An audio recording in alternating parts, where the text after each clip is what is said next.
امروز میخوام تو این ویدیو یک سری نکات فنی رو در مورد این خودرو L90 بگیم و دلیلی که باعث شد تا سرسیلند این خودرو L90 رو باز کنیم همین بریدن تسمه تایم هستش که میبینید از این قسمت دو تیکه شده و تسمه دچار ترک‌های خیلی زیادی هستش. حالا طبق سوالی که از صاحب ماشین پرسیدیم حدود 3 سال پیش این تسمه تایم رو تعویض کرده و این تسمه حدود 70,000 تا هم کارکرد داره که این بریدن باعث شده تا 2 4 6 و 7 تا سوپاپای این موتور کج میشه. حالا بعضی مواقع پیش میاد اصلا هر 16 تا کج میشه، بعضی مواقع پیش میاد اصلا یه آسیبای جدی رو هم به پیستون وارد میکنه که همونجوری که میبینید فقط جای سوپاپا روی پیستون هست اما هیچ گونه آسیب باقی قطعات این موتور وارد نشده. و بریم توی این ویدیو باقی مراحل رو هم با هم دیگه تماشا کنیم.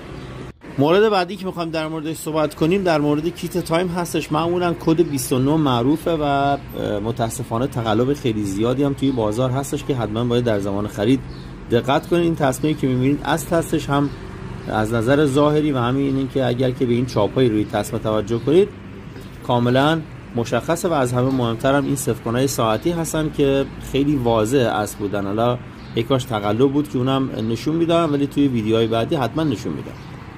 خب مرحله بعدی آببندی سوپاپ هاست. میدونید که موتور L90 16 تا سوپاپ داره، 8 تا دود و 8 تا هوا که هر 16 تا سوپاپ رو توی 2 مرحله آببندی کردیم و یا به قول معروف میشه گفت که گرنکاری کردیم.